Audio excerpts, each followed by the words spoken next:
짝! 네, 오늘도 반갑습니다. 모피입니다. 자, 오늘은 제가 아주 중요한 이야기를 하나 하려고 합니다.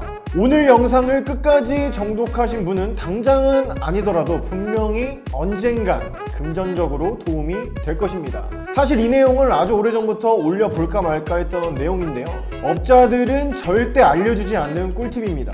하지만 알려주진 않으면서 업자들 스스로는 아주 잘 이용하고 있는 꿀팁이죠. 저 또한 썸네일에서 보신 것처럼 갤럭시 폴더2 대란이 시작되자마자 저번 달이죠. 바로 개통을 하고 대략 80만원 정도의 이득을 챙겼습니다. 자, 이게 바로 저에게 80만원의 돈을 가져다 준 갤럭시 폴더2입니다. 근데 이상하죠? 핸드폰은 그대로 XS 맥스죠. 자, 업자들은 절대 알려주지 않는 그 방법, 지금 바로 시작하겠습니다. 다 함께 출발!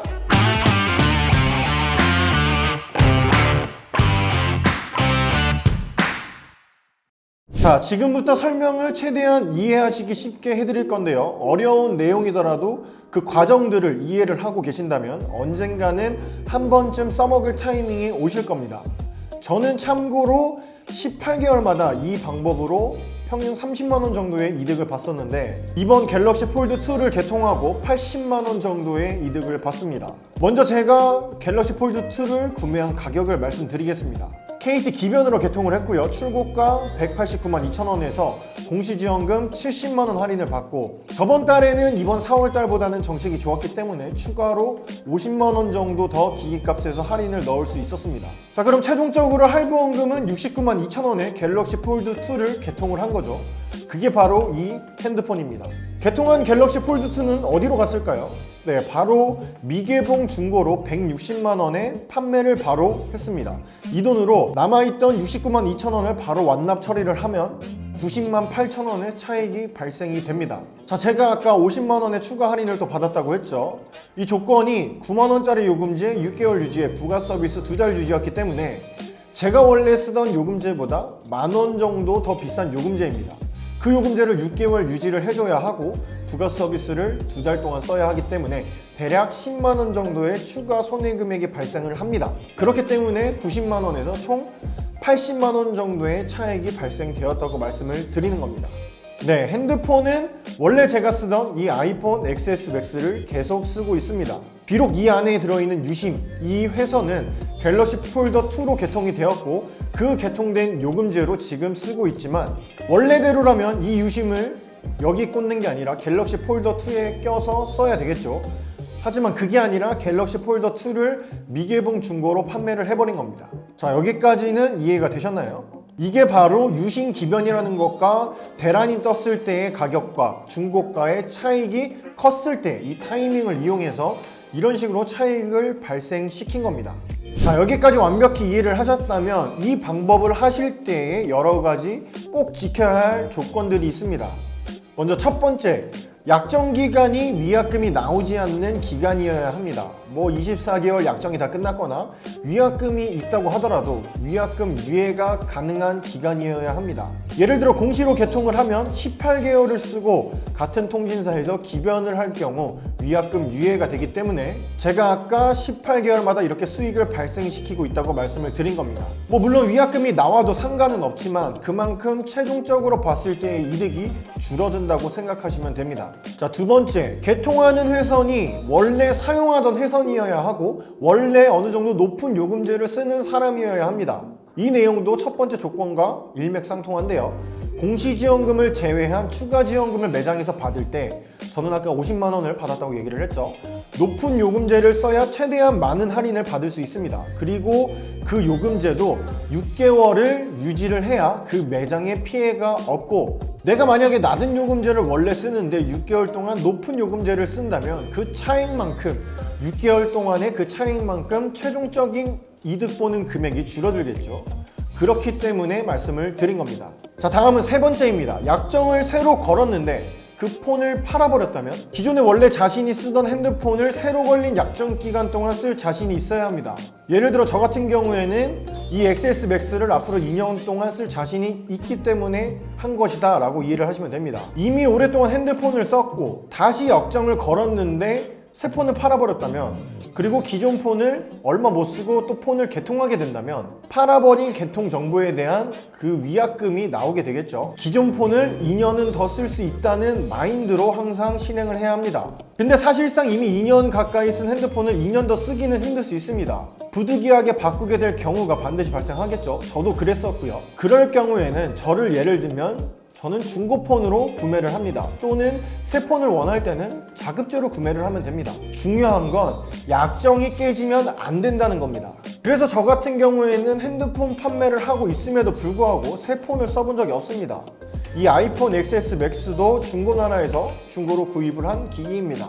저번 달에 갤럭시 폴드2를 개통을 했기 때문에 만약 이 XS 맥스를 2년 동안 못 쓰게 된다면 전 다음 핸드폰을 새로 개통을 해서 위약금을 내는 것이 아니라 중고폰이나 자급제 폰을 구해서 사용을 할 계획입니다.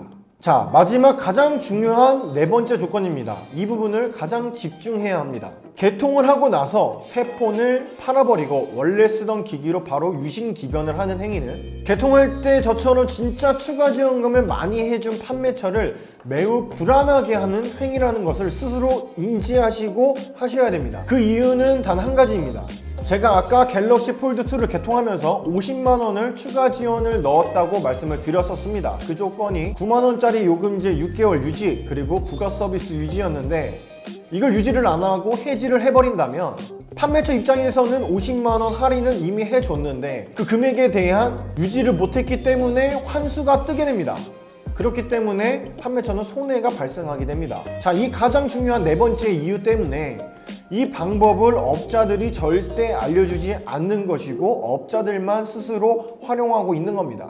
판매처 입장에서는 개통한 폰을 쓰지 않고 팔아버리고 기존 폰을 쓰는 고객이 요금제 6개월 유지나 부가 서비스 유지와 같은 조건들을 안 지킬 확률이 높기 때문에 불안해할 수밖에 없습니다. 추가로 요금제만 6개월 유지한다고 환수가 무조건 안 뜨는 건 아닙니다. 매월 통화와 데이터도 발생을 시켜야 합니다. 그렇기 때문에 맨 처음 말한 조건에서 꼭 원래 사용하던 회선으로 저처럼 꼭 원래 사용하던 회선으로 해야 한다고 조건을 말씀드린 겁니다. 원래 쓰던 폰이라면 새 폰만 팔았을 뿐 해당 회선은 조건도 잘 지키고 통화나 데이터도 정상적으로 사용하기 때문에 판매처 입장에서는 아무런 피해가 없게 됩니다. 그 회선으로 개통한 요금제 유지에 관한 부분만 지키면 되는 것이지 새 폰을 쓰는지 기존 폰을 쓰는지는 전혀 중요하지 않습니다. 하지만 금방 말한 것처럼 유지 조건들을 안 지킬 확률이 높은 고객으로 인지가 되기 때문에 판매처에게 연락이 올 수도 있고요. 왜 유심기변을 하셨냐, 통화 발생하셔야 된다 등등 연락이 오고 새로 개통한 폰으로 개봉해서 유심인식은 한 번은 시켜야 한다라고 말하기도 하는 겁니다. 불안하기 때문에 유지할 확률을 조금이라도 높이기 위해서 그렇게 응대를 하는 거죠. 이렇게 말한다면 절대 무시하지 마시고 지금 이 회선은 기존 회선이고 요금제 유지도 할 거다 걱정하지 말아라 등의 안심을 시켜줄 의무가 있습니다. 매장에서 추가 할인을 만족할 만큼 많이 받았다고 가정을 한다면 말이죠.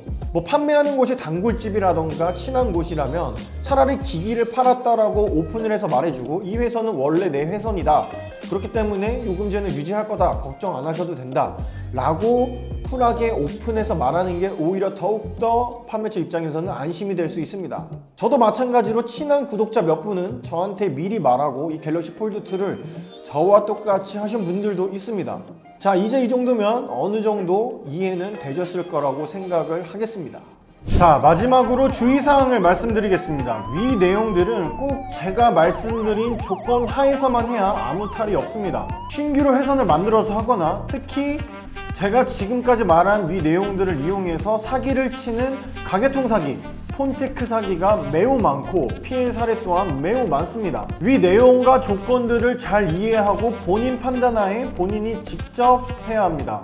이걸 조금만 비틀어서 설명한다면 빠르게 큰 돈을 줄 수 있는 폰깡이 되기 때문에 이 부분을 이용해서 폰깡을 대리로 해주면서 사기를 치는 사기꾼들이 많습니다. 급전이 필요한 사람에게 접근해서 여러분들 명의로 기기를 구입한 다음 넘기면 뭐 성납금으로 얼마를 주고 매월 청구되는 금액도 내준다는 등 여러 가지 사기 방법이 무수히 많습니다. 누군가가 대상자를 모집해서 위 내용과 같이 하는 건 모두 사기라고 보시고 무시하시면 되겠습니다. 제가 말씀드린 것처럼 실제 자기가 쓰는 회선으로 하셔야 하고 스스로 모든 걸 진행하신다면 문제될 것이 없다고 다시 한번 강조를 드립니다. 어떻게 보면 지금 찍는 영상이 그러한 사기들을 방지하기 위한 목적도 있다고 생각을 하시면 되겠습니다. 위 내용들을 잘 이해하셨다면 당할 일도 없고 그냥 본인이 판단해서 스스로 하면 되는 거니까요. 자, 이렇게 합법적으로 이용할 수 있는 건 최대한 이용하면서 우리 구독자 여러분들이 모두 현명한 소비를 하게 되는 그날까지 노력하겠습니다. 오늘 영상이 조금이라도, 정말 조금이라도 도움이 되셨다면 구독과 좋아요 부탁드리면서 영상 마치겠습니다. 이상 모피디였습니다. 안녕!